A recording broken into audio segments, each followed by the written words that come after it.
Bueno, imos continuar agora coa mesa redonda e presentarvos que os outros participantes nesta mesa, porque a parte dos ponentes de José Martí e Xaime Estévez, pois temos a Xosé Lois Romero, músico, compositor, arranxista, ben conocido no ámbito da música tradicional, como parte de moitos grupos, que non vou citar agora todos, cito a Lamas, Bamonde e Romero, pero e moitas outras experiencias, dirixeu espectáculos diversos, vamos, é un home que eu penso que aquí nesta mesa redonda pode ser un pilar para falar de novos rumbos que pode coller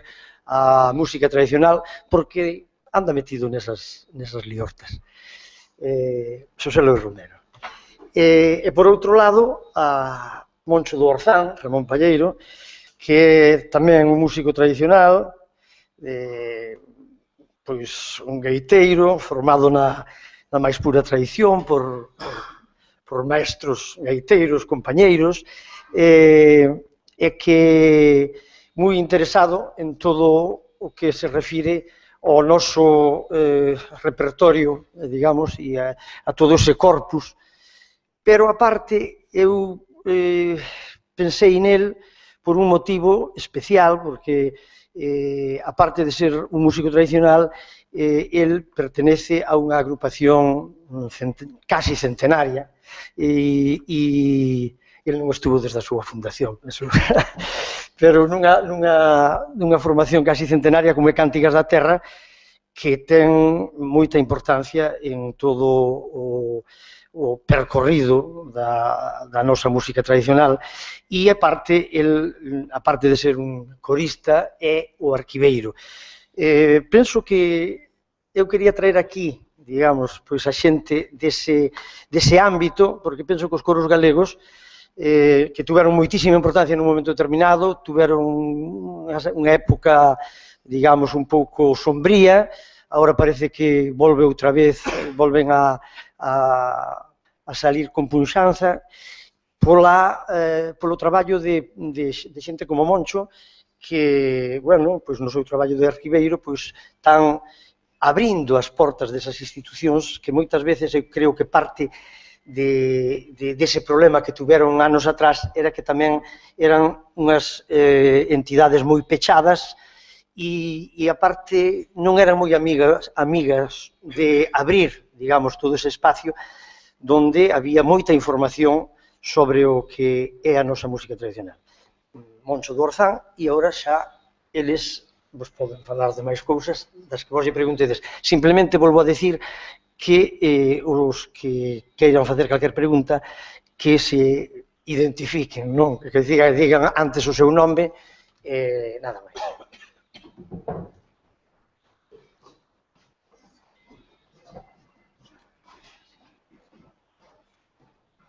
Tócame o máis novo. Non sei, se ninguén abre tal, pois que, bueno, que empece Moncho, parece ben. Perfecto. Eu de verdade que xa coa disertación de José Martí, que penso que, dado que xa no xantar falamos galego, penso que o percebe ben.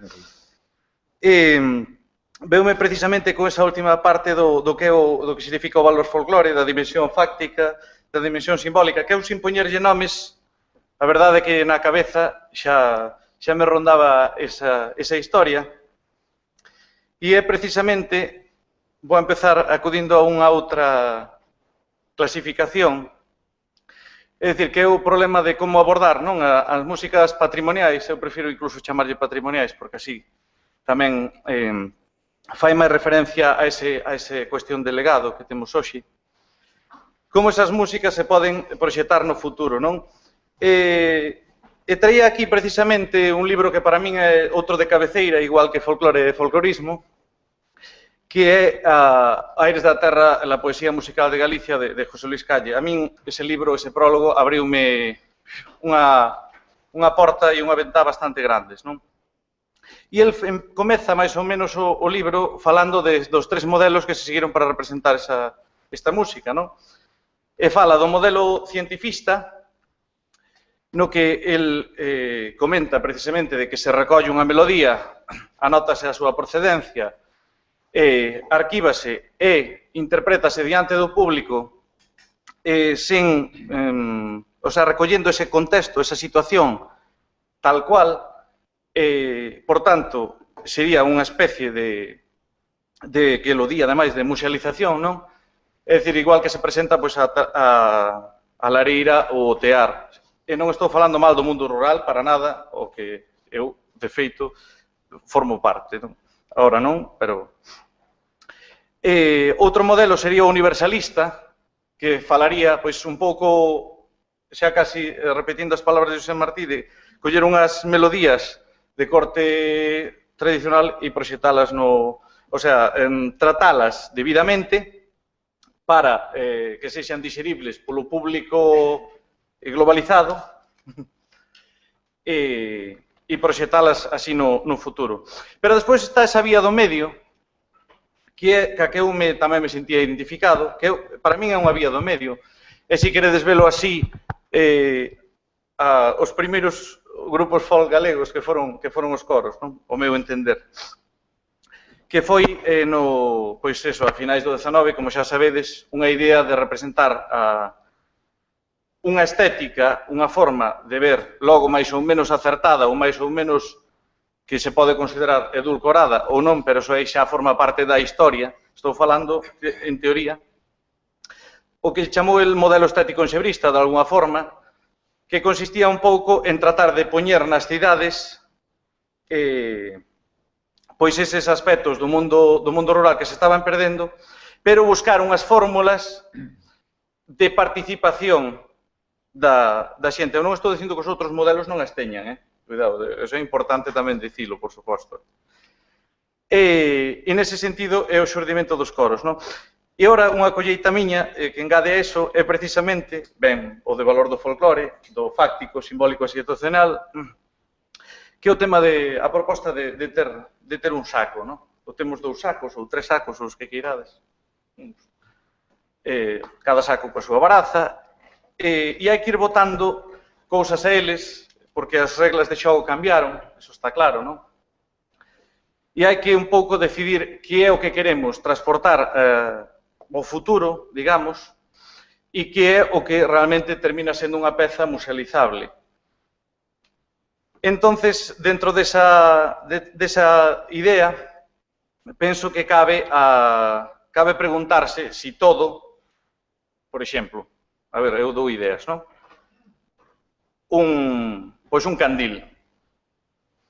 Un candil, dependendo do contexto no que vivamos, que eu non digo que ao mellor teñamos que volver ás aldeas a andar con candiles, que iso xa é outra cousa. Pero un candil a día de hoxe podría ser unha peza musealizable, sempre que non falte a luz eléctrica, que volve a ser funcional. Mas as cousas inmateriais, por exemplo, realmente unha cousa son as modas e outra realmente se as cousas inmateriales deben ser musealizables ou teñen sentido a día de hoxe. É dicir, ten sentido un maneo, unha pandeirada, ou é algo que tiñamos que facer como o candil? Non sei se me explico o concepto que quero poñer encima da mesa. Entonces, e xa termino, que parece un monólogo, non vim dar a charla, só é para arrancar. Entonces, digo eu, o caso máis claro para min de algo vivo é a regueifa, non? Por exemplo. A regueifa, por exemplo, frente ao hip hop ou ao rap, non? Ou unha muñeira diante dun blues.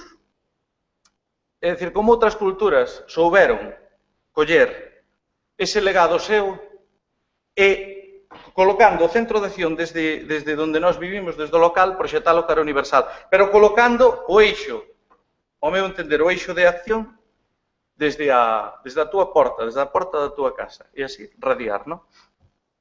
E eu creo que eso aquí a veces se consigue, a veces non, ou a veces simplemente se actúa como fan cantidad de propostas musicais tamén, pois, un pouco, pois, sin pensar, sin preguntarse estas cousas, simplemente polo placer de facer música, e, por suposto, é legítimo. Entón, eu lanzo xa esa pedra, non? É dicir, dentro deses sacos, o inmaterial, que cousas, non? Eu, desde logo, metería, as cousas inmateriales, para min, é tan...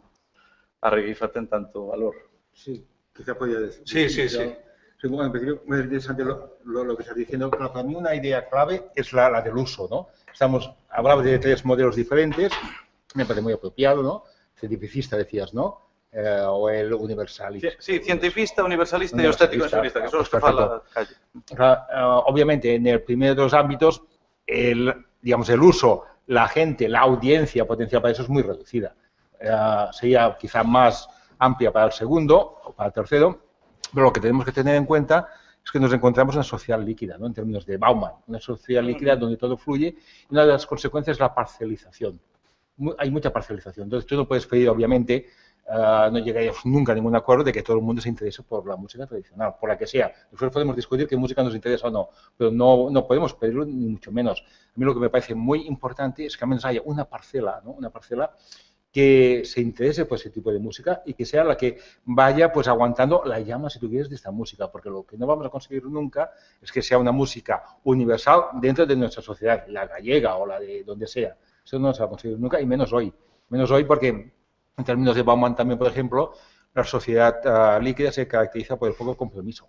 Así como antes, por ejemplo, tú podías encontrar gente, o sea, encontramos gente mayor ahora que se dedica a este ámbito, y quizá ya hace 50 años que está en ello, ¿no? Ahora es mucho más difícil que la gente joven esté un cierto tiempo en una determinada actividad. Lo tenemos incluso en el ámbito de las parejas, cuántas veces se cambia, incluso en el ámbito de la comida, incluso en el ámbito de la religión. La gente da una cosa, deja de serlo, y a lo mejor se hace pues ortodoxo. Tengo amigos que se han hecho ortodoxos, ¿no? Por cierto, es una característica de nuestra sociedad. Entonces, para mí lo que es muy importante realmente es que se mantenga una determinada parcela y que se trabaje en esta parcela, siendo conscientes de que no vamos a poder nunca universalizar este tipo de música, ¿no? Y por razones de tipo pragmático, sobre todo, porque decíamos antes de lo fáctico y de lo simbólico. Lo simbólico es muy importante, pero lo pragmático a veces pues quizá no llega.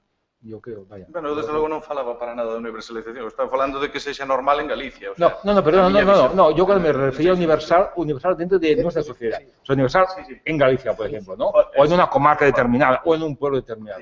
Universal en cuanto a todos los miembros de la sociedad. Cosmos, digamos. Exacto, ¿no? Sí. Sí. Bueno, ahora, en primer lugar, agradecer que me convidaran a esta mesa, non sei o motivo. Bueno, como supoño que veredes, son o menos científico dos que están nesta mesa. Son todos moi estudiosos, eu son un pouco máis obreiro de picar pedra, pero obviamente é necesario moitas veces entender por que ocorren as cousas dunha maneira ou de outra. Eu personalmente, independentemente de ser parte dese grupo de traballadores da música, realmente sempre me sentí, digamos, un observador, vale, como un observador obxectivo dentro do posible de todo o devir da música nos meus anos, que en certo modo coincide a miña xeración con todo esta última evolución, este subidón da música galega. Entón, realmente son un observador bastante fascinado por toda a evolución que houve, non? Desde os anos 60. Fascinado porque realmente bastante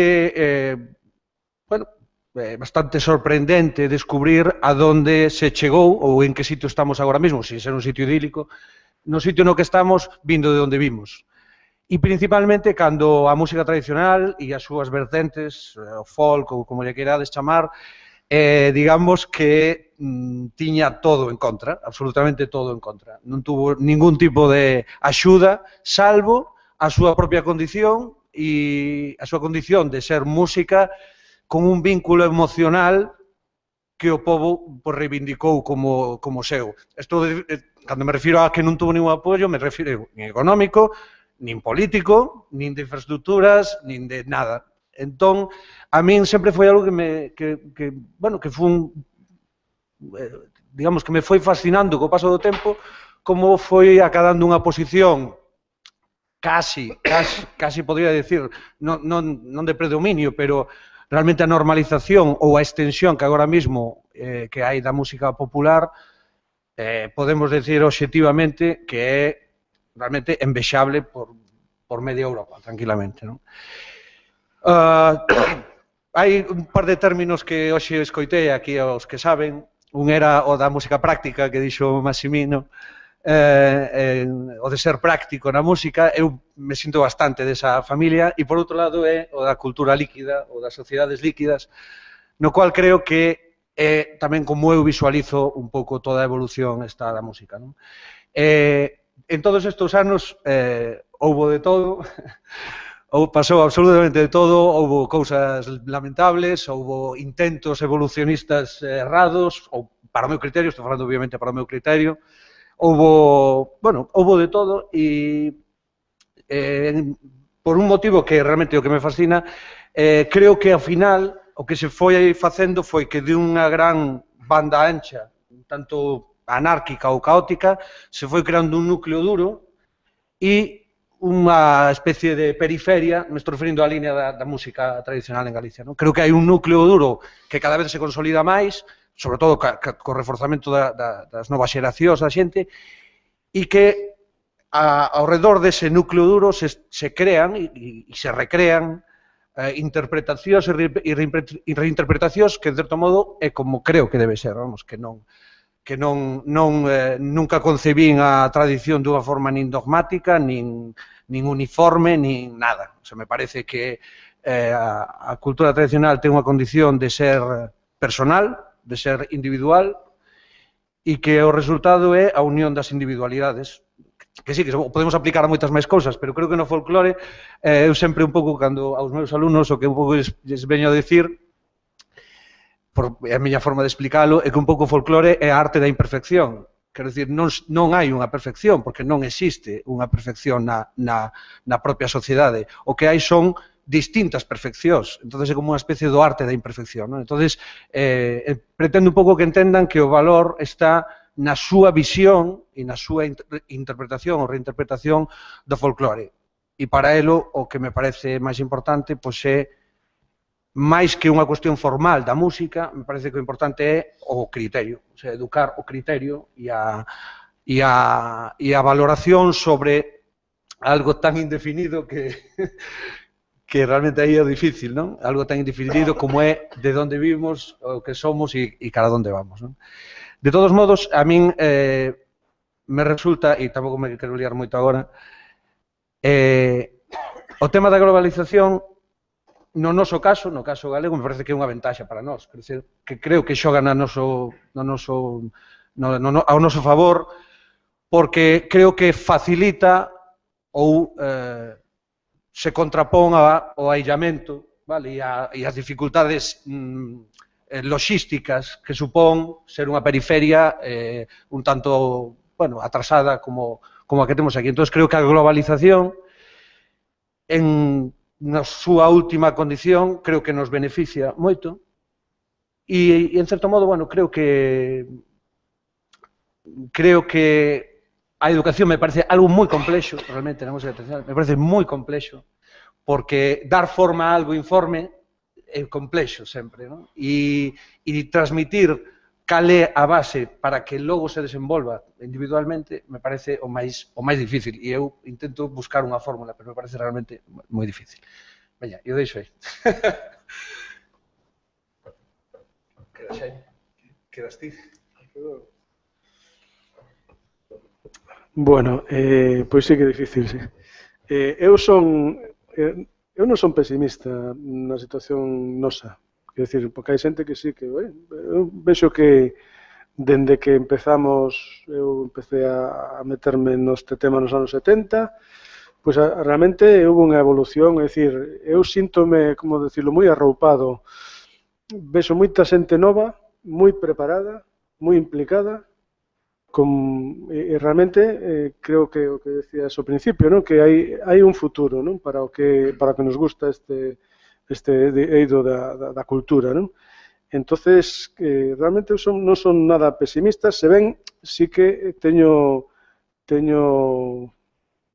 sea, non teño a certeza de como afrontar correctamente este reto, non? Pois, sobre todo no papel que teño como educador. O que sí é certo é que eu son profesor de instituto, eu non fun de conservatorio moitos anos, ahora mesmo son de instituto, e ali, cando falo de educación, claro, me estou referindo máis ben a unha sensibilización, non a enseñar algo moi concreto. En ese aspecto de sensibilización sí que creo que é importante que haxa unha información xenérica que evidentemente non todo o mundo se vai a dedicar a música tradicional nin lle vai a gustar, porque eu creo que a cultura facemos entre todos, uns se dedican lle gusta os cabalos e outros nos gusta pois tocar a gaita, e así debe ser, penso, non? É dicir, que a cultura facemos entre todos. Pero sí que é certo que con toda esta historia da tecnoloxía, eu vou a comentar unha anécdota que me pasou cos alumnos máis dunha vez, cos alumnos. Bueno, hai grupos que teño 4 veces a semana, e unha, pois, reservei a aula de informática, bueno, pois, para facer traballos que xa que consultar, pois, o Consello da Cultura Galega, o Arquivo Sonoro, e o libro digitalizado de Pablo Carpintero, en fin, todo o que se poda aproveitar, non? Que tamén eles saiban que por aí tamén poden facer. Pero fixadevos que moitísimas veces, cando tocaba esa aula de informática, tiña un grupo de alumnos que me decían: profe, por que non cantamos? Por que non... É dicir, que frente a esa tecnoloxía, digamos, a música en xeral, pero a música tradicional tamén en particular, pois tamén ten unha ventaxe, é dicir, os rapaces, polo menos ali nas clases, pasan o mellor das 6 horas tranquilamente, lles poden coincidir 3 ou 4 diante de pantallas. Co cal, eles tamén teñen, eu detecto un interese importante en facer cousas, por decirlo así, máis tradicionais. É dicir, cando lles toca música, realmente lles apetece pois cantar. E no tema da música galega, eu tamén estou observando que os rapaces pode ser que teñan pouca información, pero non teñen prexuizos. É dicir, ti enseñas unha canción de galega ben pensada, das pedagóxicas, a Carolina, ou a Rianxeira, que son, para nós son demasiado simples, pero eles, cando as coñecen, pois realmente conectan.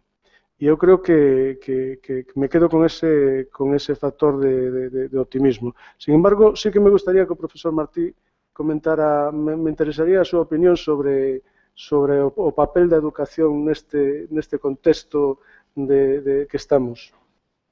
Sí, hombre, yo en principio, yo siempre he criticado mucho la educación musical en nuestro país, porque yo la encuentro nefasta. O sea, ahora al margen de lo que es la música tradicional, que se puede hacer dentro de la educación musical también, ¿no? Pero para mí, lo más importante de la música es que nos haga vibrar. O sea, es lo que tú decías, que la gente quería cantar. Bueno, pues que canten, que hagan música, ¿no? Pero es que en el sistema educativo, al menos según mi visión, se confunde lo que es la música con lo que es la teoría musical o la historia musical. A veces clase de música significa hacer historia de la música. Esto no es música. O hacer forma musical, solfeo. Esto no es música tampoco. Hacer música es hacer vibrar a la gente con la música, ¿no? O sea, hacerles cantar. La práctica musical es más que nada crear, si tú quieres, hábitos o actitudes sobre todo, más que conocimientos. Los conocimientos para mí no son tan importantes. Los conocimientos los tienes en Internet, los tienes en las enciclopedias. Lo que es importante para mí son las actitudes. O sea, el hecho de vivir la música y vibrar con la música, ¿no? Pero es que es nefasto. Y es nefasto porque incluso en las escuelas donde tenemos la música, la tenemos en la clase de música. La tenemos ahí enlatada en la clase de música. Es que cada vez somos una sociedad menos musical. Es lo que a mí me parece. Al menos en mi ámbito, lo que vivo en Cataluña, la gente no canta. Antes se cantaba, antes oías cantar, ¿no? Al que trabajaba, a la mujer en la cocina. Ahora no oyes cantar nunca. La gente, en ese sentido, quizá digo una tontería, pero me parece cada vez menos musical. Y en la escuela se fomenta esto. Pero si en la escuela viésemos cantar, no tan solo en la clase de música, al profesor o a la profesora de música, al profesor de matemáticas, o se canta en otra actividad, o vas y cantas, no. Entonces ellos saben que hay una clase de música, que acostumbra a ser las más aburridas que hay, ¿no? Con perdón. Y solo ahí se hace música, pero esta música que se hace es hablar de Shostakovich, que me parece muy bien, o de Prokofiev, que me parece muy bien, o un análisis de la sinfonía, mira, de la quinta de Tchaikovsky, que me parece muy bien. Pero eso no es música. Confundimos, es como si confundiésemos el lenguaje, el habla, con la gramática.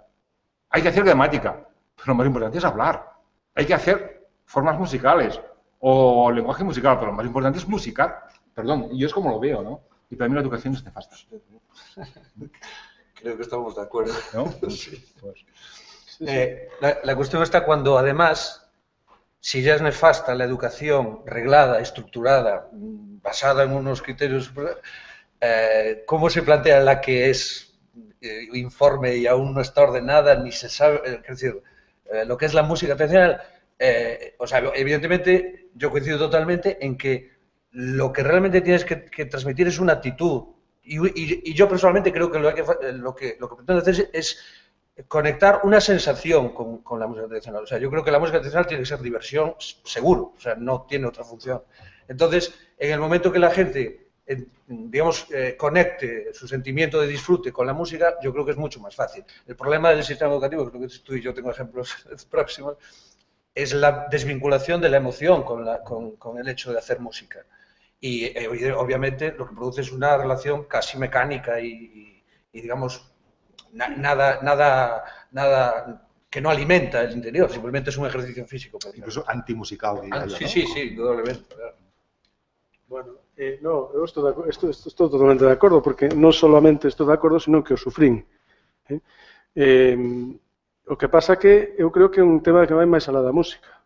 Porque, por exemplo, no tema dos idiomas, hai unha obsesión en este país por aprender idiomas. É o mismo, non se fala. Solo se transmite metodoloxía, crucigramas, e os rapaces están 10 anos, 12 anos estudando inglés, e chegan eses 12 anos, e como non foran a clases particulares e se someteran a esa tiranía, pois ao final non logran nin aprobar. Entón, bueno, creo que de todos os xeitos teño que decir que sí, que hai moito que mellorar na música moitísimo, pero que, bueno, que eu creo que non é, que hai luces, polo medio hai luces. Entonces, bueno, pero sí que estou de acordo que o sistema non funciona. Pero, bueno, os que estamos dentro intentamos, polo menos, non impedir que alguén que teña sensibilidade poda tirar para adiante. Pero sí é certo que o sistema educativo en xeral e a música en particular ten moitísimo que mellorar. Eso estou de acordo. Sería outro debate.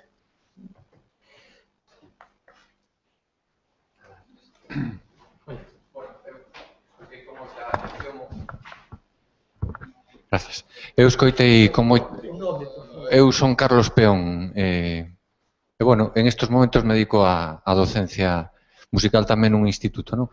Pero non quería entrar nese tema, porque eu realmente o tido que ten as charlas que fixechedes hoxe, e moi interesante, a música tradicional hoxe, perspectivas e retos, non? Realmente, eu, cando ensino no instituto que música tradicional, digo unha cousa que formaba parte da vida cotidiana da xente. E o que estades falando ahora un pouco, eu creo que o instituto non ten por que enseñar música, nin a apreciar os valores os transmite a sociedade.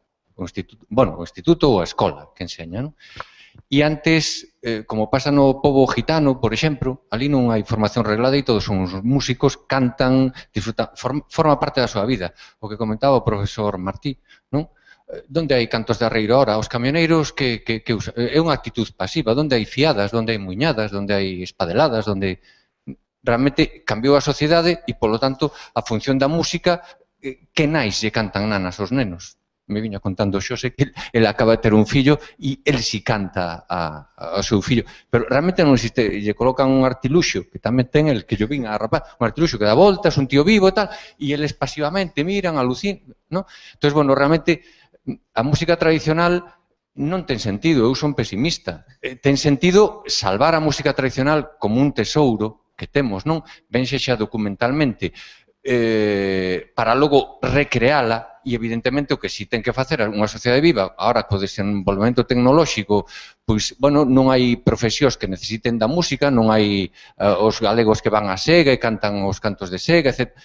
Bueno, pois, non vai haber esas manifestacións propias dese tipo de sociedade subdesenvolta ou atrasada ou rural. Aquí nos cargamos o medio rural. E a sociedade galega era rural e mariñeira e agora é tecnificada, non vexo a posibilidade de que esta sociedade produzca manifestaciones musicales que non sexan da globalización, da colonización, da mestizaxe, da hibridación, como se queira. Pero evidentemente, falamos de outra cousa xa. Vos falades moitas veces como músicos profesionais de o que favorece a globalización e a tecnificación que o noso produto creado aquí ou recreado como música de raíz ou patrimonial que falaba Moncho, non? Pois ese produto recreado sí o podemos vender ao exterior, pero eso non é música tradicional. Pode ser unha música galega, unha música de raíz, pero non é música tradicional, non? Entón, realmente, bueno, por outro lado, as institucións, ninguén falou aquí de que a nosa comunidade autónoma carece dun fondo documental, dun arquivo centralizado de todo ese tipo de material que teñen institucións como poidan ser os Cantigas e Agarimos, etc., Toxos e Froles, tal. Aquí non existe un sitio onde ninguén poda ir, estar digitalizado ou estar en base de celuloide. Non existe nada, non hai un apoio institucional, ni siquiera para que ese tesouro que temos realmente os estudiosos, os profesores, o público en xeral, poida ir á fonte donde ver eso que nos deixou esa sociedade da que nós somos, o último produto e probablemente non sexamos o mellor, non? Entón, non sei realmente cal é o futuro da música tradicional desde ese punto de vista, non? De si solamente nos queda a recreación ou a creación, evidentemente, en base do que comimos, nos nutrimos, non? Pero claro, cada vez menos porque non tocamos esa música tradicional, está eu creo que en franca decadencia, non cantamos, non? Entonces, non sei cal é a saída para ese acervo cultural e musical que temos, como pode facerse para que non vaya en franco retroceso, porque a escola non vai a conseguilo. O idioma galego, desde que hai galego na escola, vai en franco retroceso tamén. Entón, realmente é unha postura pesimista. Sinto non concordar o mellor co que estades falando aí, pero me gustaría un pouco que con estas reflexións deslavazadas o mellor dera pé a ir por outro camiño, menos. Moncho. Mira, eu personalmente non son pesimista. Eu vou explicar por qué. Porque, é dicir, o concepto que podemos ter de música tradicional, evidentemente, xa para empezar, varía moito ao longo dos séculos, en que momento tiramos a fotografía, etc., non? Eu, por exemplo, un colega meu decía, o día que haxa gaita no botellón, pois, estará vivo. Bueno, era unha frase feita. Por fortuna, aquí lanzo un apoio total a foliadas, seráns, a decir, a todo ese tipo de manifestacións que son completamente vivas. Quer decir, máis vivas serían que, para min, o sumo de que algo estea vivo é que se cree, que se siga creando. E eu, nese punto, non penso que estes materiais que chegaron ata nós decimos así popularmente, son creacións colectivas, pero sí, creacións colectivas sí, pero non se xuntou unha aldea para facer unha peza. É dicir, habería unha persona que tiña unha encadanza, ocorreuxelle unha melodía, aprendeulle a outro deulle o seu aire, e, en fin, despois de todos eses cantos rodados, chega unha liña melódica ata nós, pois que queda conxalada nunha fotografía musical, pois nunha partitura, nunha grabación dos que facedes recollas, en fin, fica aí ese elemento que na propia grabación, na propia partitura, pois está musealizado, non? Efectivamente, nós non vamos aos muiños, por iso lancei o tema do candil, non? Ora ben, hai propostas que tendo o que decía da música e letras son independentes, que eu saiba. É dicir, cantas veces non se cantou un maneo e a señora ou o señor cantoulle a letra que se acordou nese momento. Eso facilita unha cousa, temos un paradigma de autosílabos. É dicir, nós en autosílabos, a regueifa, volvo a decir que é un paradigma deso. Podemos crear completamente a letra que nos veña en gana falando de que está a fachada da catedral están reparando, non? E sería algo que ahora mismo estaría vivo. máis vivo que eso, non. Non sei se me seguides. Entón, ca música, eu creo, son partidario de seguir creando con, xa non me meto en tema de que instrumentos ou que non instrumentos, que iso sería para outra charla ou outra cousa, pero o instrumento sería algo, digamos, accesorio, porque é como unha lingua, casi me descuida, se vos falo por este micrófono ou se vos falo así. Joder, é que máis puro falarvos así, ou ter o acento daquele sitio ou tal. Sobre todo aquí, creo que o que importa é que se siga creando con esas linguaxes musicais que temos, que son as muiñeiras, son os cantos de arrieiro, por suposto, esas cadencias, todas as cadencias musicais que chegaron ata nós, e por suposto o caso que se fai en Cántigas, porque Cántigas, por exemplo, efectivamente ten ese proceso de ter conxelados a imaxe.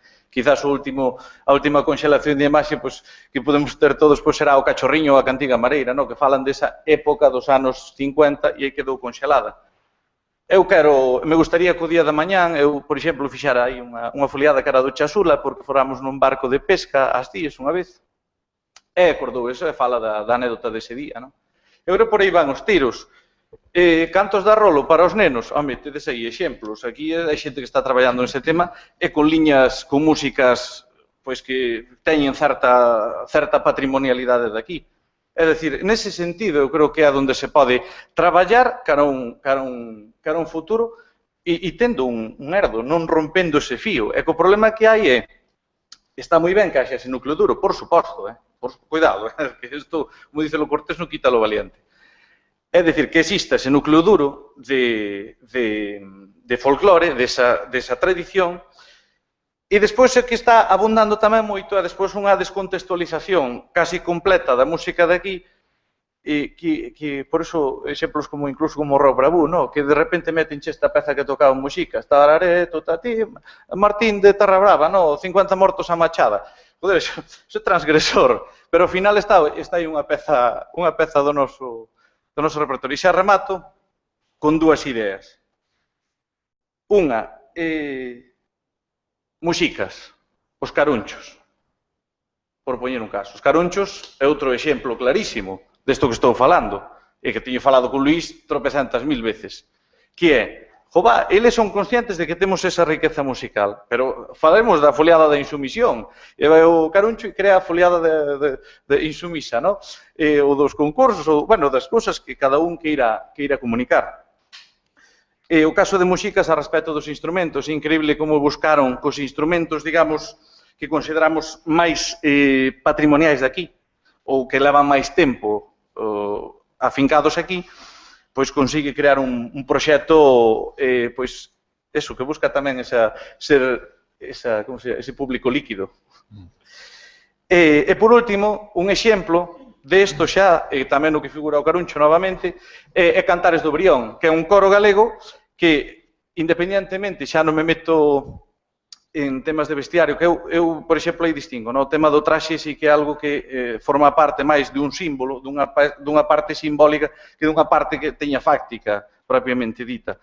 Pero, hallando o tema do vestiario, o exemplo de Cantares do Brión, musicando recentemente, co gallo das letras galegas a Valentín Paz Andrade, musicando estas pezas, e con melodías de aquí, copiades má idea. Eu creo que aí, para min, está o futuro do chollo. E os músicos do 19 tiñeno tan claro, e os do 20, clarísimo.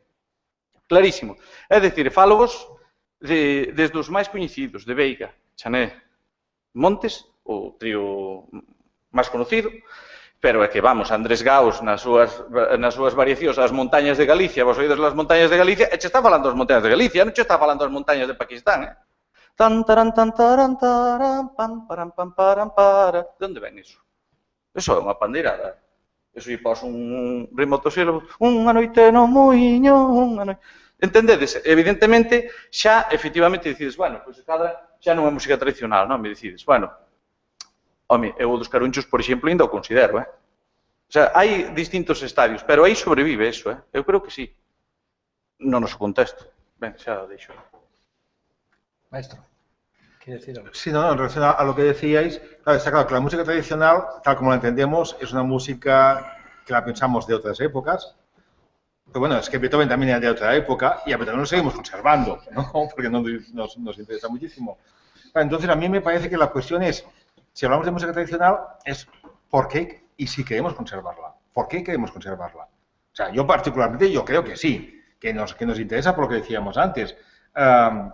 por razones tanto de tipo, también de estas fácticas, pragmáticas, por razones estéticas también, ¿no? O sea, hay determinadas prácticas musicales de antes que son dignas de conservación, como lo es también Beethoven, por ejemplo. Y después, si nos interesa, por cuestiones simbólicas. Si nos interesa como sociedad, si no nos interesa lo dejamos y ya está, que por eso tampoco nadie se mueve, ¿no? Y nadie nos obliga a mantenerlas. Pero yo creo que vale la pena mantenerlo.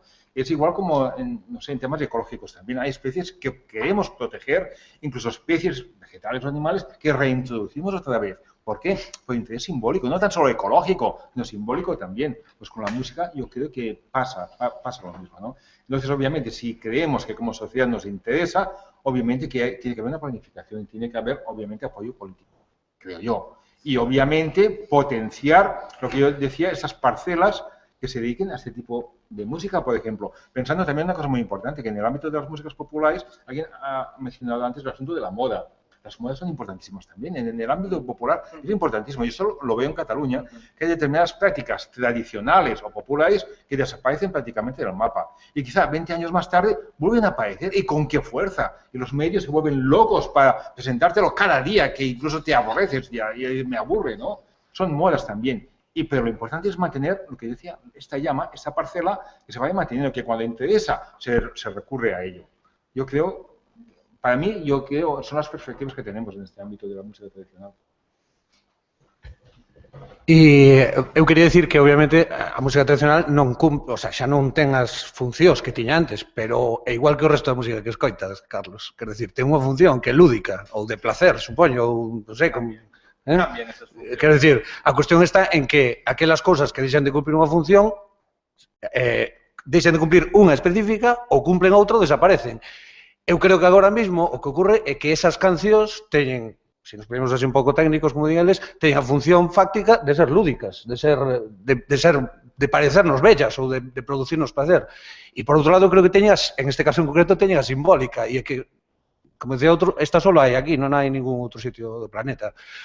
Eso era unha. E a outra cosa era que, cando eu explicaba todo isto da evolución, non o decía desde o punto de vista profesional, e menos agora, que non é que sea para presumir deso, pero eu xustamente me refería á propia, digamos, a propia expansión do concepto da música popular. O sea, falando desde o punto de vista de que realmente a xente atopa diversión e atopa un vínculo simbólico, posiblemente, emocional, en elementos arcaicos, moi arcaicos, que a música tradicional, o folclore, a cultura tradicional.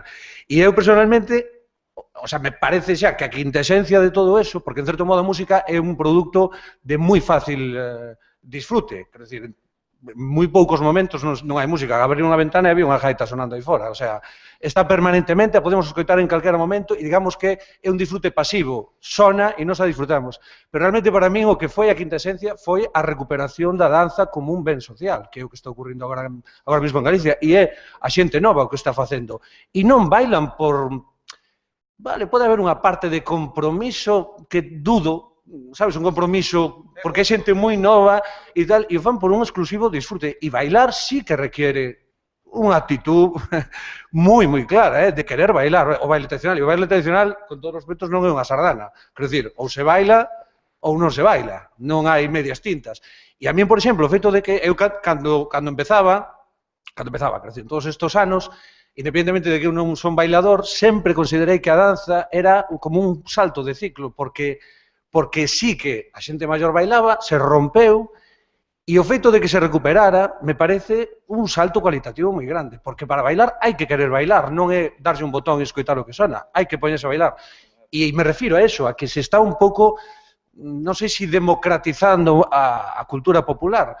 Hombre, pois, pesimistas, sempre hai que serlo, como están as cousas, pero... De todos modos, eu quixera meter aí, quero dicir, a música tradicional,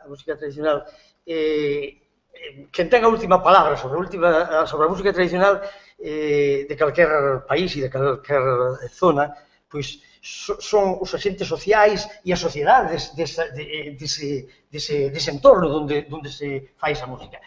E é a que ten a última palabra no sentido de que lle pode interesar e pode interesarlle conservala e movela, non tela aí como algo estático ou museístico, que dicía antes Moncho, sino que evolucionar con ela, acertadamente ou non acertadamente, como decías ti antes, de distintos proxectos, pero sí que, digamos, que ten, digamos, toda a potestad para facer con ela algo ou non facer absolutamente nada, e deixala totalmente inerte e que morra. Pero eso, evidentemente, está nas mans desa sociedade e dos poderes fácticos desa sociedade. Entonces, desde o momento que haxa un sustrato, evidentemente que, como decía antes o profesor Martí, non podemos pretender que este tipo de música sexa algo universal, de masas, que mova masas, que as pode mover nun momento determinado por unha moda, justamente.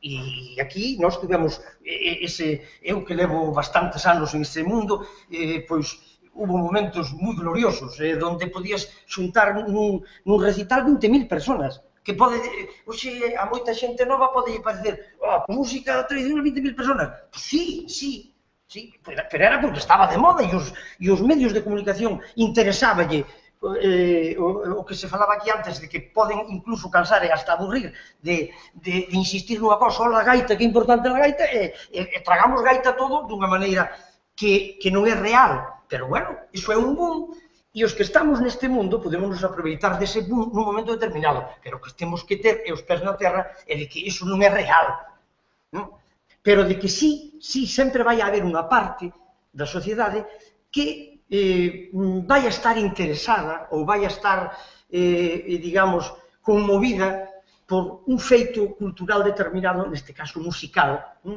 que en un momento determinado pode interesar a 10 personas. Pero o curioso é que esas 10 personas fixeron posible que hoxe en día estemos aquí nós falando dese feito. Se en un momento determinado da nosa historia que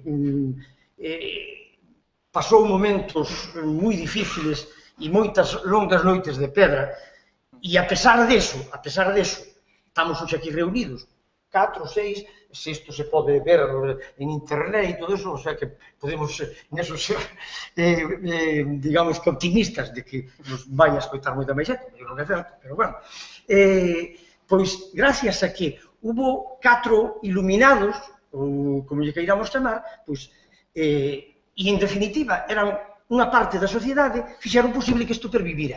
Igual que, hoxe en día, eu estou seguro de que a música tradicional non vai pervivir porque teña moitas axudas oficiales, porque de repente os da Xunta se lle crucen os cables e digan, pois agora todo para a música tradicional, gaiteiros en todos os sitios, que creo que incluso pode ser pernicioso. Non, eu que vivín, por exemplo, un da gaita vivino desde fai moitos anos, un pouco cando eu empecé, pois non había, estábamos francamente en pañales, non? Pois, o que se fixo dende aquela ata hoxe en día é inimaginable. Entonces, contarlle hoxe a un rapaz que ten 18 anos que para buscar unha partitura de gaita ou aprender unha peza tiñas que facer milagros, o mellor pensa que estás contando unha historia del abuelo Cebolleta ou algo así, pero non é iso, era a realidade, esa era a realidade. E, de repente, unha eclosión de que empezaron a salir gaiteiros debaixo das pedras, que de todos os lados, que a mí me decían compañeiros gaiteiros tradicionais que xa en esto petit comité, que decían, non sei hasta que punto foi bo todo ese boom, no sentido de que moitos deles que vivían deso acabaron non vivindo deso, porque resulta que esa xente que eran profesionales así ao seu aire, o sea, que os contrataban en este concello, en aquele, iban malvivindo, de repente, todos os concellos tiñan escola de gaita, tiña banda de gaita, e todos, claro, xa non chamaban a nadie. Eles, dixo, foi rematar cos cuartetos tradicionales. Isto é a realidade contada por eles mesmos, polos que a sufriron, digamos. Entonces, que moitas veces, incluso, eses bons son prejudiciais. Entonces, non quero dicir con isto que toda esta historia que demos detrás fose perjudicial, en absoluto. Evidentemente, digamos que o panorama cambiou para ben e moito. Pero o que sí quero dicir que debemos ser optimistas, e un pouco incido no que facía a pregunta antes. Eu son de carácter así optimista sempre. Hai que ser realista. O mesmo que se nos plantexa, por exemplo, para a música, se nos plantexa para o idioma, certamente. Quero dicir que eu teño moitos nubarróns sobre o idioma, moitos. E tamén os teño sobre a música tradicional, que é o meu campo, digamos, non? Pero tamén creo que, mentras a sociedade, cando falo a sociedade, falo dos agentes sociais con poder ou sin poder, porque isto moitas veces é unha cousa de que 4 iluminados sigan pensando que a gaita é maravillosa e que hai que defender esta parcela, porque nun momento serán 4, en outro momento serán 400, como dicía o profesor Martí, son ciclos, son ciclos. O que está claro é que ten que parte desa sociedade, e xa resumindo, parte desa sociedade que é a que, e dos agentes sociais, os que interveñen en esa música tradicional, teñen que ter o interés por ela. Se a sociedade, nun momento determinado, lle volta a espalda todo eso, evidentemente que é que a mesma sociedade decide que, non, é que, mira, a mí o da gaita non me interesa moitísimo máis, pois, eu que sei, o hip hop, ou o que sei, cada un coa súa negra. Bien, pois, bueno, pois, habrá que aceptalo, digo eu, non sei, vamos, é un pouco así a reflexión que se me ocurría co que estaba desfalando, non? Deixo-te xa. Un par de cosas. En fin, a tradición musical, aparte de que estemos aquí máis ou menos por accidente, non sei, pero eu estou convencido de que temos nas mans unha ferramenta cultural e social de primeira orde. É dicir, cando estamos con música tradicional, por exemplo, o ver unidas as distintas xeracións, o que une a cultura tradicional e a música tradicional en particular, danza, por suposto, é algo que non consiguen outras modas, non consiguen outros ofrecementos do mercado. Evidentemente, a deshumanización que ahora se dá, ese divorcio entre pais e casi fillos e neto, é dicir, esa ruptura das xeracións, a música tradicional, por exemplo, aí une, e todos temos experiencias nese sentido. Para min é un valor de primeira orde que temos que facer ver a todos, desde políticos hasta os pais dos alumnos, porque é así. É unha música que pode participar todo o mundo. En fin, tamén a música tradicional, as cancións en particular, falan da nosa propia historia. É dicir, que eu cando utilizo o romance da solteiriña, por decir algo na clase, pois estamos, a mí me dá a ocasión de falar pois da evolución do papel da muller tradicional agora, os oficios, e se agora é igual ou non, propoñer que creen letras novas e actualicen. É dicir, non sei, hai que creerse que a música tradicional é realmente algo positivo. E quizáis, bueno, pois así convenceremos a máis. Non sei se despois do que dixo Ferreiro se interesa convencer a moita máis xente, pero bueno, os que educamos intentamos, a veces o conseguimos, a veces non, pero intentamos que sensibilizar en positivo, claro.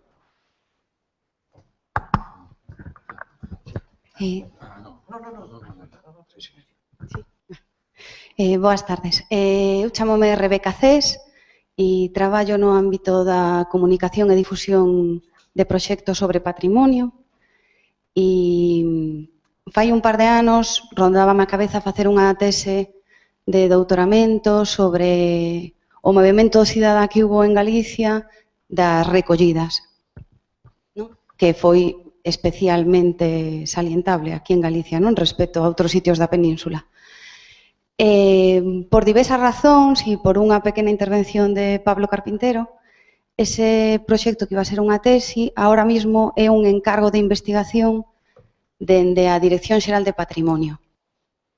Entón, agora mismo estamos traballando no que é a elaboración de un censo de documentadores de música tradicional. É dicir, quen fixo recollidas en Galicia e, máis ou menos, como son eles, que non que cousas fan, ademais de facer recollidas pola difusión, pola salvagarda, e saber un pouco como son os seus arquivos, non? Volumen, parte digitalizada, parte sen digitalizar, estas cousas. Isto é posible non porque a Xunta se lle despertara ahora o interés por isto. Isto é posible polo esforzo que levan facendo durante moitos anos institucións como o Consello da Cultura Galega, como o fixo Ronsel e como fan as asociacións sin ánimo de lucro que traballan en isto. A maioría das veces con escasiñas axudas, non? As da Diputación e pouco máis. E, bueno, que se está dando un paso cara a eso, polo menos facer o censo, saber quen e que arquivos e en que estado están, é un paso importante. O mellor quedase aí xa. Parece que non. Parece que non, porque hai outra circunstancia que é que nos últimos meses do goberno socialista elaborouse un plan nacional de salvagarda do patrimonio inmaterial a nivel do Estado español. Entón, claro, dende o centro tamén piden contas ás comunidades autónomas. Entón, Galicia está participando nunhas reunións de comisión dese tipo e por ese lado hai un poquinho de presión tamén, non? Para que se faga algo aquí. E despois está o traballo feito polos documentadores, o traballo feito polas institucións e, sobre todo, nos últimos tempos hai unha demanda social, non? Colectivo como que fixeron Cántigas a Garimo, Xoc, de demandar que fose patrimonio inmaterial da humanidade. Está aí esa demanda social, non? De conservar. E o feito da recollida xa é unha demanda social de conservar, non? A parte de para ter repertorio. Entón, bueno, nada, contarvos un pouco que eso está en desarrollo, non? Dentro de unhas semanas empezarase a chamar aos documentadores para pasarlle un cuestionario, E despois, opinando un pouco sobre o que falábades, eu creo que sí que é certo que no que decías ti, que a xente, evidentemente, traballando no sector servizos ou traballando todo o día diante dun ordenador, pois cantar moito non podes cantar, non? Pero a xente eu creo que sí que ten necesidade de cantar e sí que ten necesidade de bailar. A xente xa non baila agarrada, pero creo que sí que ten necesidade de bailar agarrada. Por eso, a xente que se mete en clases de música tradicional, en clases de baile, de calquer outro tipo de baile, é moi raro que o deixe. Porque realmente eu creo que cubre unha necesidade humana, non? E despois, no que se refire á cadena natural de transmisión, que en nós xa chegou rota, non? A miña abuela cantaba, pero non bailaba, e ela a min, desgraciadamente, non me ensinou nin a cantar nin a bailar. Pero cando eu son pandereteira e bailadora desde nena, e cando cantas ou cando bailes, sí que hai algo que tende un ponte, sabe, que tende unha ponte cara atrás, non? E sí que te une, e esa, parece que esa cadena natural non está de todo rota, non? Que se, enganchámola aí no último momento por un fío, e creo que eso sí que é algo como que de alguna maneira te fai sentir ben e te fai sentir que é importante mantelo. E evidentemente somos unha minoría entusiasmada, eso é certo, sabes? Pero bueno, menos son os que fan o Silvo da Gomera, por exemplo, e é patrimonio inmaterial da humanidade, non? Por exemplo. No feito de recoñecer e de prestixio e de que sí que sexa algo universal no noso pequeno cosmos, non? Como decías tú. Que eu creo que sí que pode ser. O sea, como dato así simplemente, que a veces hai que ter unha certa, hai que referenciar as cousas.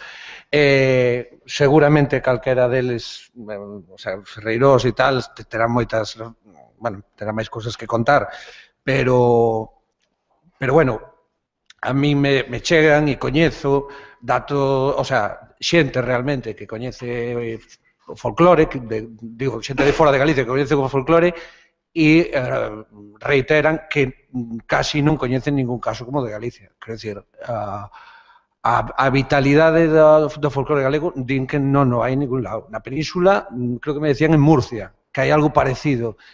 E en Europa, obviamente, o folclore non é o seu forte. Entón, realmente, e non é algo que me dixera unha persona, quero dicir, mo di máis xente, e bueno, nós, obviamente, os que estamos aquí, nos gustaría que todo fora moito mellor, en todos os sentidos, pero no mundo da tecnoloxía o que camiñamos e da uniformidade, ainda que sea desa maneira así un pouco rara e tal, ser capaces a levantar os brazos e dar 4 chimpos con un instrumento feito cunha cabra, bueno, ten o seu mérito, sobre todo se se fai así de forma masiva.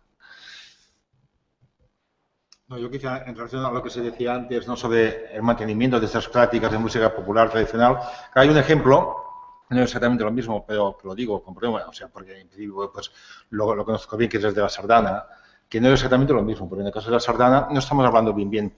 Es música tradicional, es música popular, no es música rural, sino que es de origen urbano, es un caso híbrido, pero desde el punto de vista etnomusicológico es muy interesante, ¿no? Es muy interesante porque hace ya más de 140 años que se mantiene. Y cuando hablo que se mantiene, la práctica de la sardana, o sea, no tan solo la música, se sigue componiendo también ahora, sino la práctica, el fenómeno, gente que te baila sardana, lo hace. Claro, si se ha mantenido durante 140 años, eso es una locura. O sea, piensas normalmente, cuando empezó como una moda cualquiera, como un baile de moda, ¿no? Las modas no duran tanto tiempo, ¿no? En ese caso duró, y si ha durado y si se mantiene es precisamente porque combina de manera casual o como queráis, no es nunca casual las cosas, ¿no? Pero combina esas dos vertientes, la práctica y la simbólica. Y también observamos aquí en la sardana lo que decíamos antes de esos ciclos, porque ha tenido ciclos realmente muy exuberantes donde mucha gente te la bailaba, ahora se baila menos, pero ahí tiene una buena infraestructura, pero se sigue bailando. O sea, la sardana ahora mismo se sigue bailando y se sigue bailando porque, además de los aspectos simbólicos, que son importantes, también tiene los aspectos, digamos, más pragmáticos, más fácticos, ¿no? Que es una danza que te permite relacionarte con la gente, que te permite jugar con la cabeza, porque sabes de que hay que ir contando, es un juego, la sardana es un juego también, tiene la vertiente estética, ¿no? Es una estética muy particular, que a algunos quizá la odian, a otros les gusta, les entusiasma, yo soy de los que me entusiasma, ¿no? Y bueno, y por todas estas razones, pues pasa eso, que se mantiene cuando tú dices, son 140 años, son muchos años, ¿no? Para una cosa de este tipo. O que pasa que a sardana, non é que a sardana é sempre igual, non? Eso ten algo, non, o baile é sempre da mesma maneira.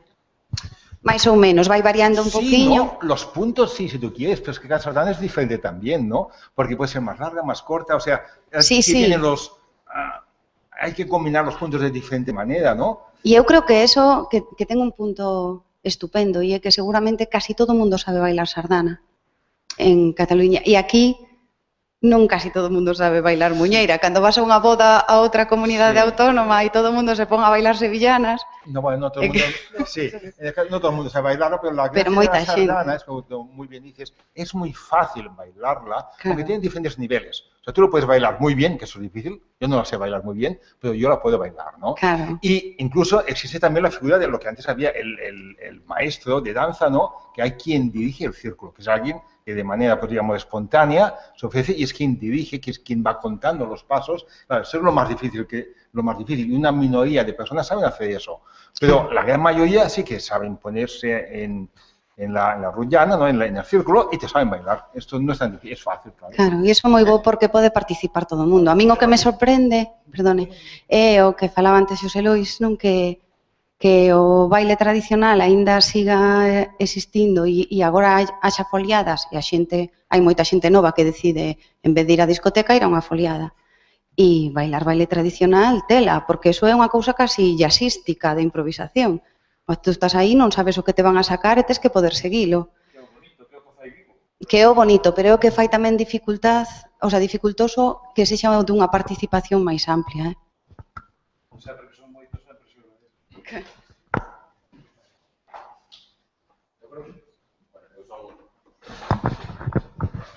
Eu chamome Alex Ávila, son bailador e cantador, levo en contacto coa música tradicional toda a miña vida. Creo, en relación a isto último, antes de decir o que quería decir, que nos equivocamos ao falar dos bailadores como virtuosos. Non é verdad. Haberá uns cuantos bailadores virtuosos, pero está en mans ou en pés de todos nós facer uns movimentos sencillos e calquera que foi a unha foliada sabe que pasado esa vergoña ou ese medo de tirarte ali no medio onde crees que todos saben bailar mellor que a ti, logo non é tan... Hai que vencer ese medo. E ese medo venciuse en comunidades como Andalucía, no que a xente se anima a bailar a sabendas de que non son Joaquín Cortés, xa o saben. Entón, aquí ainda hai moito medo a bailar, levantar os brazos e saltar. Eso se bailar, o fixemos todos. En relación ao que estábamos falando, cando estamos falando de música tradicional, estamos falando indirectamente, como é obvio, de música tradicional galega. Música tradicional en galego. Pero eu boto de menos, eu tamén creo, son optimista, creo que está moi vivo, pero eu boto de menos en Galicia que as cousas non só sexan música tradicional galega, senón que soen a galego. É dicir, ás veces esta homoxeneizamos tanto que todos os grupos de pandereteiras, por exemplo, sonan moi parecido agora. E iso é totalmente irreal. E bótanse de menos grupos que sonen a raíz. Ou bótanse de menos grupos que, cantando en castelán ou creando música nova, soen a galego. O rock bravú é un exemplo de cosas que sonaban a galego. E pasa na literatura. E cantando en galego. Sí, pero non necesariamente. Eu, por exemplo, ti podes ler textos de Cunqueiro en castelán que os ten e que son en galego, no sentido de que sonan en galego. Claro, exactamente. E logo, o último, xa quería decir, xa se viu un pouco, se transluciu un pouco, estivo así no debate un pouco por enriba, a confrontación que eu creo que é equivocada e que é estéril entre o purismo e a creación, ou entre a recreación do folclore e a creación. É algo que eu viví na miña persoa porque vas evolucionando, non opinas o mesmo cando tes 14 anos. Eu era un purista empedernido que a mí parecíame cando empecé a recoller eso, se alguén contrapetaba onde eu creía que non se debía ou era de outra zona case o crucificaba. E fun evolucionando e realmente eso era unha equivocación clara e creo que é unha cousa estéril. E nada máis. Eu creo que a confrontación esa eu non a vexo, houbo moitos anos, houbo anos horribles, realmente horribles, no que era complicadísimo falar dúas personas sin entrar nunha confrontación por unha chorrada. O sea, esos foron os anos escuros. Pero bueno, eu creo que ahora mismo hai como un punto de respeto ao criterio cando se ve que hai un certo traballo, un certo criterio detrás. E non creo, creo que ahora mismo non hai esa confrontación. Eu non percibín que aquí a houbera, non sei se se transmitiu, pero bueno, eu non pensei que afora a haber aquí na mesa. Quería apuntar É unha cuestión de oportunidade. No Consello estamos traballando para ter unhas xornadas dedicadas á danza, unha danza clásica e outra danza tradicional galega, a que estades xa invitados. Contamos con facelas a finales de abril, aproveitando que creo que o 29 é o Día Internacional da Danza, pois estamos aí ultimando o diseño. É dicir, que tamén é preocupación nosa. Bueno, podo apuntar así algunha cousinha máis. Do asunto, a ver, había dúas cousas. Por un lado, antes de entrar no asunto arquivos, que realmente eu penso que é un tema que temos que falar, non? E cantos máis foros haxa para falar, pois parece que é unha doenza, non? O dos armarios pechados. Que iba a decir unha cousiña só. Cando naceron os coros galegos, ou esa era a vontade, era crear un espectáculo multidisciplinar. E iso é unha ferramenta clave para entender tamén un pouco a pervivencia da música, que hoxe en día pode ter outros escenarios, outros formatos, non viña a defender como única forma ou para nada, non? Simplemente lanzar unha idea. Que, por exemplo, hai formatos que efectivamente vexo que hai máis agrupacións, como, por exemplo, Xacarandaina, que está o espectáculo que vos vin en María Pita, non? É dicir, efectivamente, eu creo que tamén ese é un camiño, é dicir, poñer o patrimonio en valor cos medios que temos, neste caso, pois, serán audiovisuais ou serán o que ten. Pero daquel tempo, por exemplo, facían as obras de teatro, Cántigas, por exemplo, no ano 18, fixo unha xira por toda Galicia representando a obra O Pazo de Lugrís Freire. E claro, facían teatro, había dos maneiras de combinar a música e o teatro, non?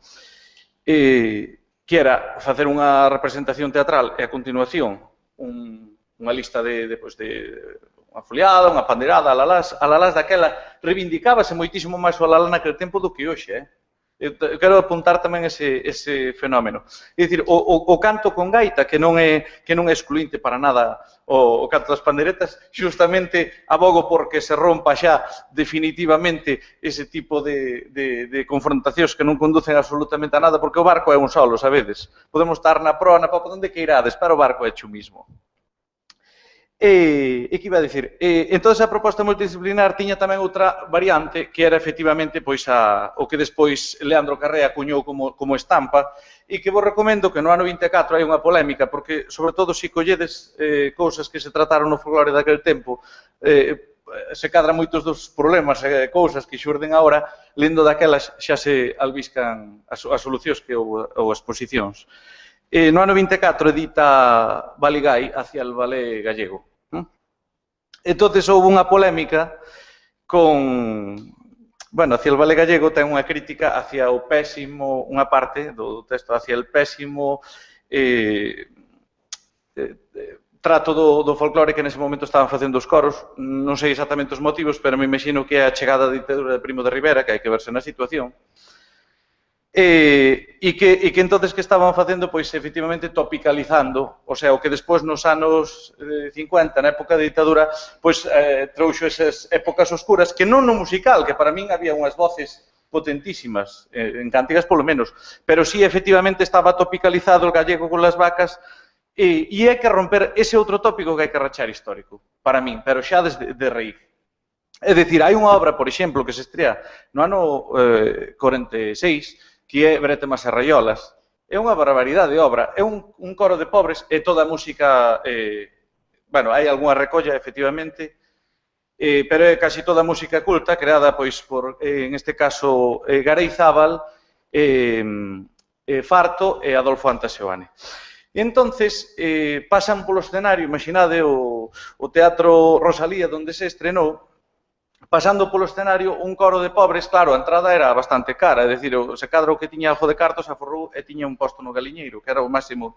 Pero, bueno, estaban as autoridades do réximen, etc., etc., e pasa por diante o coro de pobres, non? É dicir, era a xente de Cántigas, representando a obra, pois, realmente, cos pantalóns rachados completamente, é dicir, pensade na posguerra isto, non? Que se estaba pasando unha fame fora do teatro da hostia, xa non digo na Coruña. E pasan de esquerda a dereita cantando un canto de letanía, dicindo que a letra é de Carré, de Leandro Carré, dicindo miserias do mundo, non? Que nos teñen cobizas da miseria humana que nos teñen sin pan. Eu, o sea, sinto así, isto está no arquivo de Cante, é un documento que por fin habrá que sacalo, porque eso é unha loita interna casi e externa de difusión, non? Pero esas cousas, o día que poidamos tamén combinar cousas teatrais, é dicir, que xa se fai, por exemplo, tedes Pan, coñecedes Pan, que é unha proposta bueno, con Mini Mero, efectivamente, Penabade, non?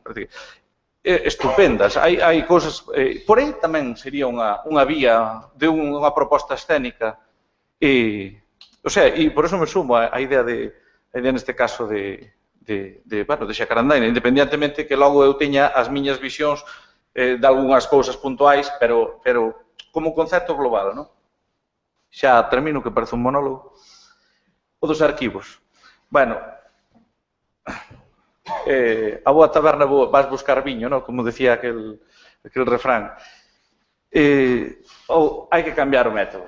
Hai que cambiar o método. O censo é, vamos, unha cousa xa de ABC que me congratula moitísimo a noticia, desde logo. A primeira parte de persoas que documentaron, logo a segunda parte de asociacións e institucións. Ben. Vale, pois casi o volume de cousas, eu aí quero dicir dúas cousas. E dentro das persoas tamén, que é non ceñirse únicamente ás grabacións de audio e si as liñas melódicas que hai recollidas. Porque así ben podedes pensar que nos músicos que conectan co 19, os músicos cultos que recolleron melodías en Galicia, pois se pode pensar que están adulteradas esas melodías. Hai cousas que a mí me costa pensalo, por exemplo, do maestro Antaseoane, estou segurísimo que o home tiña un método de recolla, ainda vive a filla, e estou narrado, tiña un método de recolla impresionante, non? Ele iba co diapasón, iba, por exemplo, na Coruña, cando vía no campo da liña, claro, estou falando anos 20, 30, iba polo campo da leña, entón, cando estaban todo tal, collía o diapasón e, entón, o señor ou señora, a ver, cante, e tal, collía para saber a tonalidade, e transcribía. volvía a ver feira dali a un tempo e el volvía, e entón era el que lle cantaba paisano, paisana, e así facía con varias personas da mesma aldea, da mesma zona, hasta, lóxicamente, unha grabación de audio teria outro procedimento. Te quedarías con todas as grabacións para recoller a riqueza, é outra historia, non? Estou falando dos métodos da época. E quedaba cunha versión definitiva, que esa foi a que se incorporou aos arquivos da tal. E é unha liña melódica monofónica, o sea, unha só liña melódica, normalmente cun ámbito... Palleiro, de todos modos, quero che falando de Anta, porque me xurde unha... Bueno, a mellor non ven ao caso todo isto que estou contando, pero... O que ven de Anta, sí, quero dicir, en canto a estar a decir a meticulosidade, ir mirando as cousas, eu teño unha anécdota que viví personalmente falando con Saturnino Cuíña, a Saturnino Cuíña prácticamente lle transcribeu todo Anta Seoane. Sí. E don Saturnino cantáballe e Anta escribía. Eu recordo estar na casa, en Cesullas, na casa de don Saturnino, e unha das cousas que dicía, falando de Anta, decía, era moi fiel transcribindo. O sea, que a él mesmo lle gustaba moito a maneira de que Anta, o sea, plasmaba no papel unha cousa tan complicada como é o canto popular. El mesmo, o don Saturnino contaba que nunha homenaxe que lle fixeron a él no seu lugar de... Sí, o do 83, o homenaxe este que se fai ali en Cesullas. Non. Ah, non, outro como en Cotobade. En Cotobade, onde ele era, e descubriron unha placa, pois, entonces, foi Cántigas, con Anta, e resulta que cantaron temas que recollera Saturnino Cuíñas en Cotobade. E estaban as personas, as señoras maiores as que lle cantaran. E entonces decían elas, é así como cantábamos nós, é así como cantábamos. Realmente incidía niso don Saturnino dicindo fiel que era Anta na transcripción. Tendo en conta que a transcripción da música popular ao papel é complexa porque ten unha cantidade... Perdona, só o detalle cando decían aquela señora que dicía, pa, total cantan como a nós, ou a mí se veñen as orquestas, total cantan como a nós, non decía aquela anécdota esta do artigo de Adolfo Anta. Que, bueno, que simboliza tamén o propio desprezo, en parte, non? A incomprensión. Bueno, só de difusión. Eu creo que é moi importante que se faga ese traballo, pero que teñades en conta, por exemplo, que hai músicos de banda que teñen recollas, que hai, aparte do que estea nas institucións, que, por exemplo, a Academia de Belas Artes, o Arquivo de Farto, son poucas melodías, pero moi interesantes. Por exemplo, unha que fala da Romaría de San Andrés de Teixido, que iso xa dá para un monográfico, todo relacionado con San Andrés de Teixido, é un auténtico monográfico musical, non? Un retrouso moi pavero que dice polo mar abaixo, polo mar arriba, polo mar abaixo vai unha sardiña, vai un pexejeiro, que daba pexejos no mes de xaneiro, xa me diredes. Ben, as coplas falan do que é a romaría, non? O sea, tamén incluso documenta unha época, fala do escapulario, dos rosarios, o sea, as letras son heavies, perdón, xa nesa liña. Eu desde logo, desde Cántigas, facemos todo o posible e cando viñades a petar a porta, pois, hostia, o que se poida facer. Claro, dado que eu son unha persona dentro de Cántigas, iso é o tema. Ahora temos xa listados sobre cerca de 110 documentadores que teñen un arquivo, non que foran algunha vez de recollida, non, que teñen un arquivo. Home, están os grandes documentadores, que todo o mundo sabemos quenes son, non? Pero despois, xente que ten arquivo sobre 100 e pouco. E o sentir, porque entrevistamos a moita xente para facer o formulario, porque tiña que ser un formulario que eles visen que tiña sentido, non? Entón entrevistamos a bastantes documentadores e o sentir, ao principio era, ala, xa están estos aquí outra vez, para nada, para que despois non nos axudan en nada, e sí, e que nos xuntaron un montón de veces, pero ao final sempre para nada, non? Ao principio era o sentir, e cando marchaban aí como, non, acababa a cousa, unha reunión de igual 4 horas, con ganas, non? E con ilusión, e bueno, e a ver se vai desta, non? E tal. Entón, bueno, esperemos que sí. Tamén teño claro, e así o transmitimos á Dirección Xeral de Patrimonio, que isto vai a funcionar se se traballa en conxunto.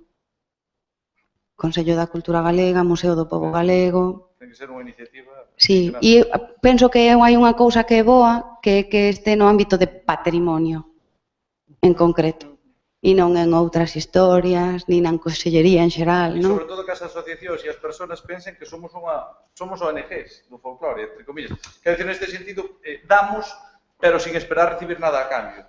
Eso é moi importante, que hai xente que eso xa se vai perdendo. Eso será como cada quen queira, como se despois se chega un momento en que se chegan a plantexar un arquivo para difusión. Si alguén quere ceder ou quere que o seu se vexa, verase, e se non quere, non se verá. Eso é como... unha pena, quero dicir, que quen formará parte vai ser o... Non, eso decide o cada quen, que para eso fixe o traballo. Non entres neste tema. Non entres neste tema que dá para outro debate. Bueno, penso que se non hai máis que... de que isto podería ser falar moito máis tempo. Eu o que, simplemente como unha última reflexión, ou non reflexión, sino que como nota así optimista, decir que moitas veces un pouco por unha cousa que se leu aí antes que dicía, no, que en Cataluña a sardana a baila todo o mundo. Moitas veces tamén temos, aquí en Galicia temos un pouco a falsa creencia de que en outros lados as cousas, eso, si en Cataluña bailan a sardana 4, igual que aquí bailan a muiñeira 4, quer dizer que temos que ser conscientes tamén desa realidade, por tanto, tampouco non estamos moi diferentes ao que están en outros países. Pode ser que haya algún país concretamente moi puntual, que os hai a nivel mundial, que o mellor, pois, digamos que a transmisión patrimonial, a transmisión da música popular sempre foi moito máis viva e entonces, bueno, pois pode ser, pero como término general nós estamos nun nivel medio alto, sin tampouco pretender máis nada, non moi diferente ao que lle pasa á música tradicional de calquer outro, sin que isto nos sirva de mal de muchos consuelo de bobos, non?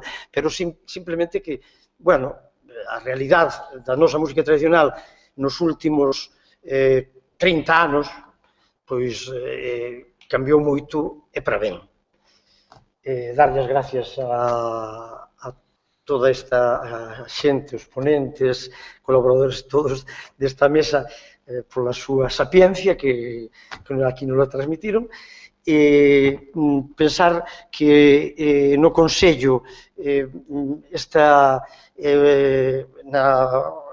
na sección de música e artes escénicas, a música tradicional é unha quedanza que está presente en todos os que participamos nesas reunións, e como ben dixo o noso coordinador, están pendientes, que penso que é para principios do ano que ven, unhas xornadas tamén sobre o baile tradicional, que espero tamén que desperten pois gracias a vos, de verdade, porque dá gusto ter foros onde expresarse.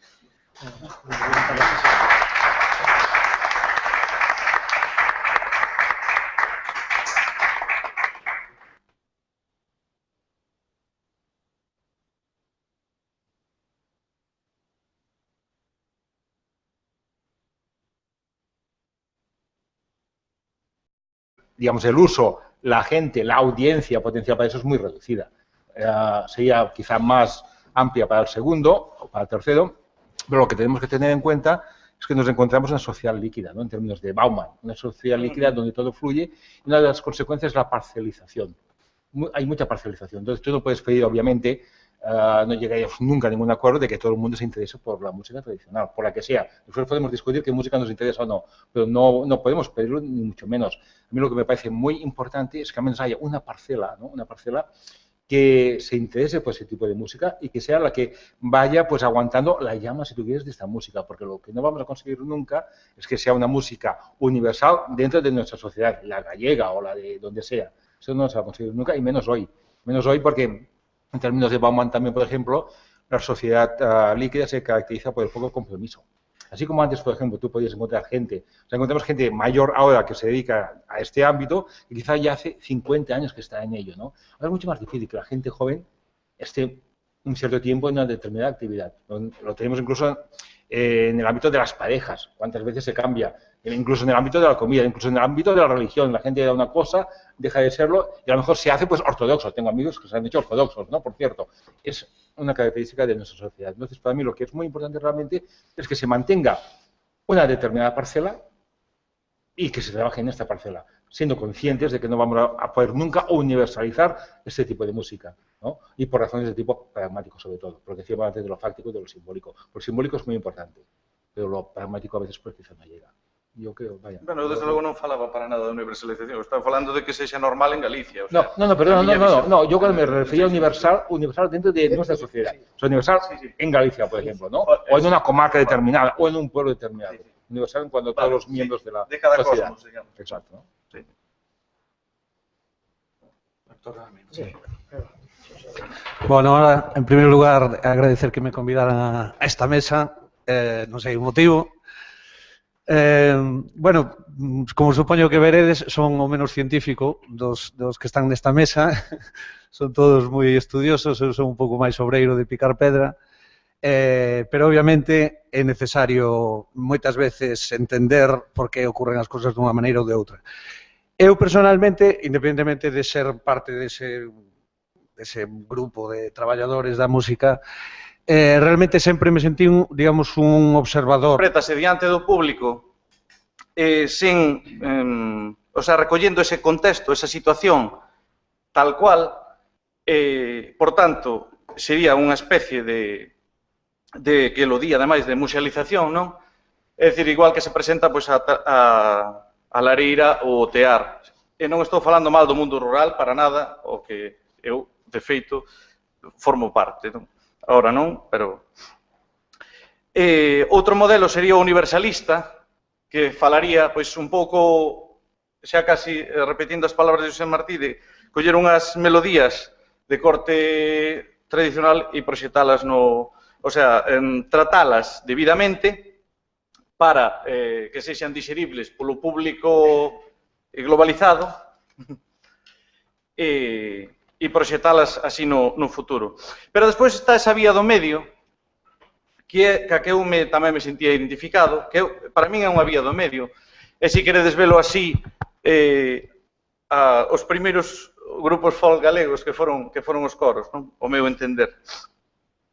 Que foi, pois eso, a finais do 19, como xa sabedes, unha idea de representar unha estética, unha forma de ver logo máis ou menos acertada ou máis ou menos que se pode considerar edulcorada ou non, pero eso aí xa forma parte da historia, estou falando, en teoría, o que chamou el modelo estético enxebrista, de alguna forma, que consistía un pouco en tratar de poñer nas cidades pois eses aspectos do mundo rural que se estaban perdendo, pero buscar unhas fórmulas de participación da xente. Eu non estou dicindo que os outros modelos non as teñan, cuidado, eso é importante tamén dicilo, por suposto. E nese sentido é o xurdimento dos coros, non? E ora unha colleita miña que engade a eso é precisamente, ben, o de valor do folclore, do fáctico, simbólico e situacional, que é o tema a proposta de ter un saco, non? Ou temos 2 sacos, ou 3 sacos, ou os que queirades.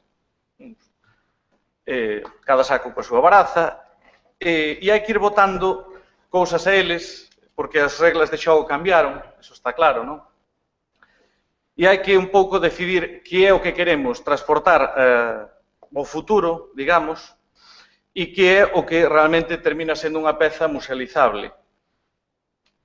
Entonces, dentro desa a salir con punxanza polo traballo de xente como Moncho, que, bueno, pois no seu traballo de arquiveiro, pois tan abrindo as portas desas institucións que moitas veces eu creo que parte dese problema que tuveron anos atrás era que tamén eran unhas entidades moi pechadas e aparte non eran moi amigas de abrir, digamos, todo ese espacio donde había moita información sobre o que é a nosa música tradicional.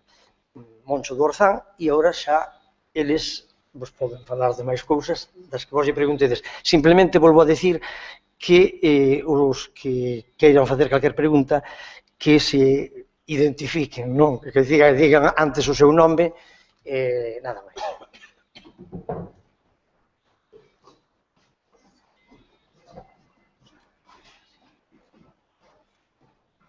Tócame o máis novo. Non sei, se ninguén abre tal, pois que, pois, bueno, que empece Moncho, parece ben. Eu de verdade que xa coa disertación de Josep Martí, que penso que, dado que xa no xantar falamos galego, penso que o percebe ben.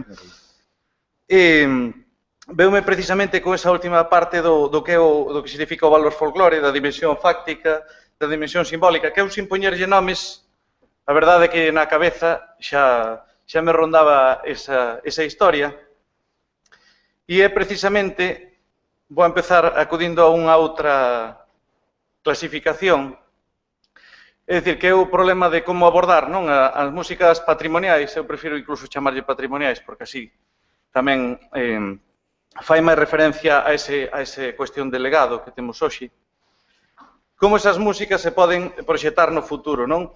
E traía aquí precisamente un libro que para min é outro de cabeceira, igual que Folclore e Folclorismo, que é Aires da Terra, la poesía musical de Galicia, de José Luis Calle. A min ese libro, ese prólogo, abriume unha porta e unha ventá bastante grandes, non? E el comeza máis ou menos o libro falando dos tres modelos que se seguiron para representar esta música, non? E fala do modelo cientifista, no que el comenta precisamente de que se recolle unha melodía, anótase a súa procedencia, arquívase e interpreta. Bueno, imos continuar agora coa mesa redonda e presentarvos que os outros participantes nesta mesa, porque aparte dos ponentes de José Martí e Xaime Estévez, pois temos a Xosé Lois Romero, músico, compositor, arranxista, ben conocido no ámbito da música tradicional, como parte de moitos grupos, no que non vou citar agora todos, cito a Lamas, Bamonde e Romero, pero e moitas outras experiencias, dirixeu espectáculos diversos, vamos, é un home que eu penso que aquí nesta mesa redonda pode ser un pilar para falar de novos rumbos que pode coller a música tradicional, porque anda metido nesas liortas. Xosé Lois Romero. E por outro lado, a Moncho do Orzán, Ramón Palleiro, que é tamén un músico tradicional, pois un gaiteiro formado na máis pura tradición por maestros gaiteiros, compañeiros, e que moi interesado en todo o que se refire ao noso repertorio, digamos, e a todo ese corpus. Pero, aparte, eu pensei nel por un motivo especial, porque, aparte de ser un músico tradicional, el pertenece a unha agrupación casi centenaria, e el non estuvo desde a súa fundación, pero nunha formación casi centenaria como é Cántigas da Terra, que ten moita importancia en todo o percorrido da nosa música tradicional, e aparte de ser un corista, é o arquiveiro. Penso que eu quería traer aquí, digamos, pois a xente dese ámbito, porque penso que os coros galegos que tuveron moitísima importancia nun momento determinado, tuveron unha época, digamos, un pouco sombría, agora parece que volve outra vez, volven a idea, penso que cabe preguntarse si todo, por exemplo, a ver, eu dou ideas, non? Pois un candil. Un candil, dependendo do contexto no que vivamos, que eu non digo que ao mellor teñamos que volver ás aldeas a andar con candiles, que iso xa é outra cousa. Pero un candil a día de hoxe pois, podría ser unha peza musealizable, sempre que non falte a luz eléctrica, que volve a ser funcional. Mas as cousas inmateriais, por exemplo, realmente unha cousa son as modas e outra realmente se as cousas inmateriales deben ser musealizables ou teñen sentido a día de hoxe. É dicir, ten sentido un maneo, unha pandeirada, ou é algo que tiñamos que facer como o candil? Non sei se me explico o concepto que quero poñer encima da mesa. Entonces, e xa termino, que parece un monólogo, non vim dar a charla, só é para arrancar. Entonces, digo eu, o caso máis claro para min de algo vivo é a regueifa, non? Por exemplo. A regueifa, por exemplo, frente ao hip hop ou ao rap, non? Ou unha muñeira diante dun blues. É dicir, como outras culturas souberon coller ese legado seu e colocando o centro de acción desde onde nós vivimos, desde o local, proxetalo cara universal, pero colocando o eixo, ao meu entender, o eixo de acción desde a túa porta, desde a porta da túa casa, e así radiar, non? E eu creo que eso aquí a veces se consigue, a veces non, ou a veces simplemente se actúa como fan cantidad de propostas musicais tamén, pois, un pouco, pois, sin pensar, sin preguntarse estas cousas, simplemente polo placer de facer música, e, por suposto, é legítimo. Entón, eu lanzo xa esa pedra, non? É dicir, dentro deses sacos, o inmaterial, que cousas, non? Eu, desde logo, metería, as cousas inmateriales, para min, é tan... A regueifa ten tanto valor. Sí, quizá podría decir. Sí. Según en principio, muy interesante lo que estás diciendo. Pero para mí una idea clave es la del uso, ¿no? Hablabas de 3 modelos diferentes, me parece muy apropiado, ¿no? Cientificista decías, ¿no? O el universalista. Sí, cientifista, universalista y estético nacionalista, que son los que fala la calle. Obviamente, en el primero de los ámbitos,